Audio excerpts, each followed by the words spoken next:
Everyone. I hope that everybody is enjoying their Sunday afternoon. I decided to go live and I'm going to show up live for you a lot more this year, and especially when it becomes February, because February is my birthday month. So I'm super, super excited. So let's just get to it. So, as you all know, I have been in healthcare for over 20 years, and there are some things that I just always like to discuss and kind of, talk about as we're, going through, different lives or questions or whatever, what have you. So a lot of people always have questions for me on, especially private practice. As you all know, I do own my own private practice. It's called Atlanta Telehealth, and I serve our nation's veterans, and I absolutely love it. It does have nurse practitioners and also counselors as well, and our veterans are seen via telehealth, which is super, super awesome. Now, a lot of people ask me, hey, how did you even create, your own private practice? Are you a doctor? Like, what are you? How are you able to do that? Well, the biggest thing that I always like to tell people is you don't have to be a doctor. You don't have to be a healthcare professional in order to actually create a private practice. And a lot of people either don't realize that or they don't know that. What it is you have to have the passion to want to help other people. So think about that.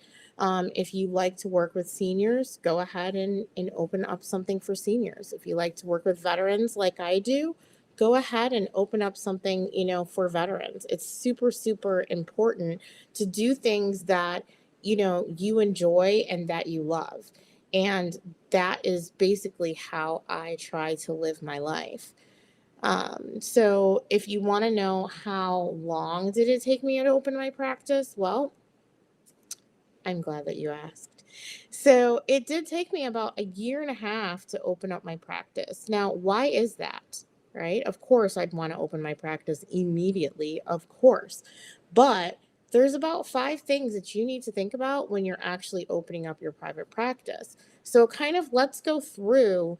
Not only do you want to have the need and the want to help others, but do you actually know what you're doing? Do you actually have the tools and the skills to follow all of the, state regulatory system? What type of licensures do you need? Certificate of occupancy. I mean, all types of little different things that you might need to open up a private practice. So I do own a telehealth practice. So that means that there's no brick and mortar, right? So my providers that work with me, they actually are at home. They're enjoying working for me at home in their own home. That's why telehealth is amazing. A lot of the people that I actually hire, they no longer want to be in the hospital system, right? They want to be at home. They want to be safe, maybe from the pandemic. Some of them were emergency workers. Some of them were social workers that were actually in the field. They might even be a little older. And guess what? They don't want to do that anymore, but they still want to serve. They still want to help. So, opening up a telehealth practice is really a great way to be able to do that, especially when people have, maybe some different wants and needs than they had in the actual beginning, when they started.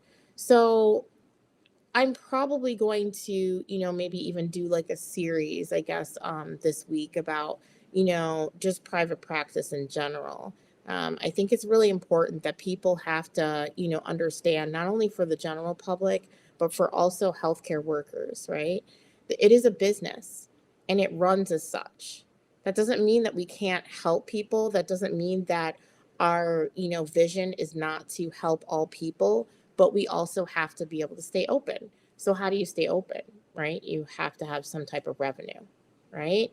So again, remember, and I state this all the time, I've seen a lot of like maybe different polls going around and, things about like, some people want healthcare workers vaccinated or unvaccinated. Let me explain this. I'm not going to get into that, but I am going to say this. You have a choice.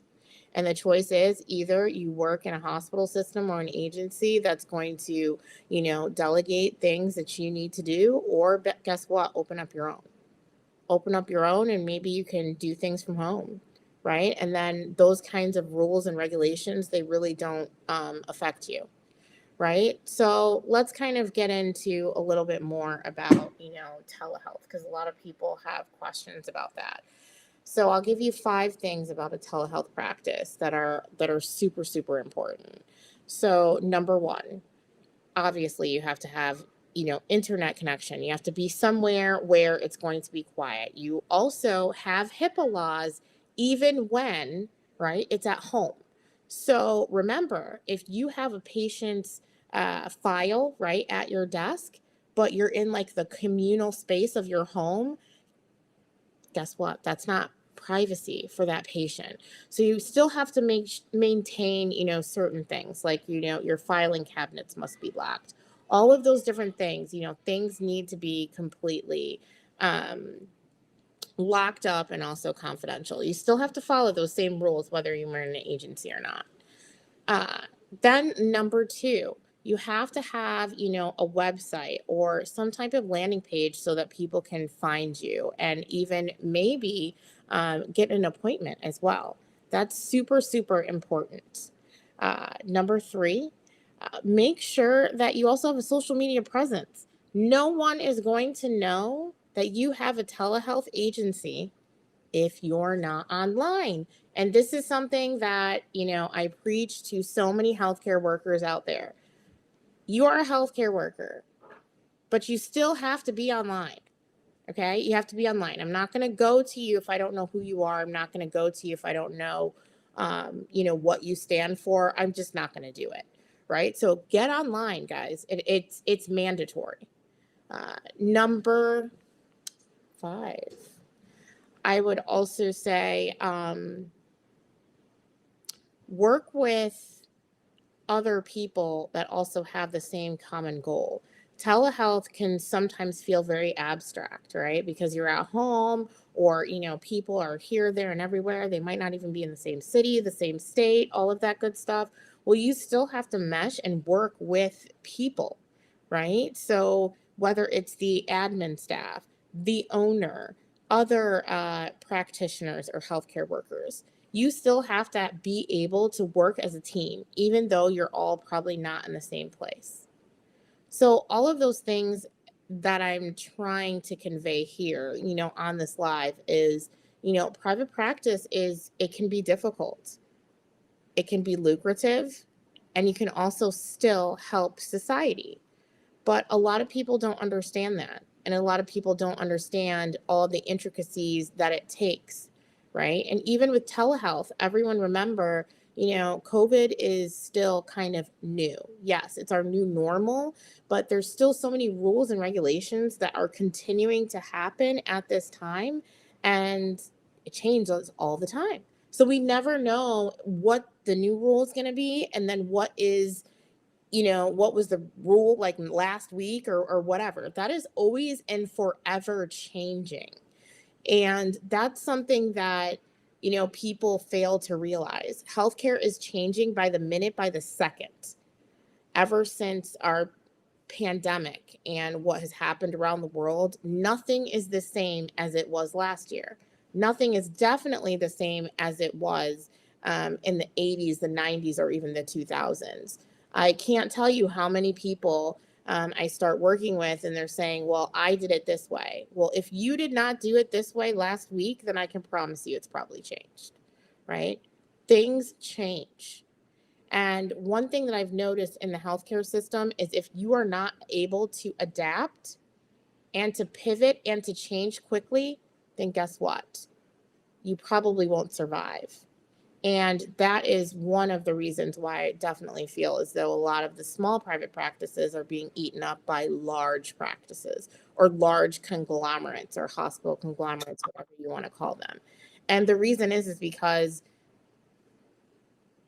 they become obsolete. They're not online. they're not using the tools that are necessary in order to be relevant. And also some of the training is also being lost as well. So I hope that this live is helpful for you, but I do want to let you know that I'm also hosting a live event on Clubhouse at 6 p.m. And it's going to be talking about how to make 100K in healthcare.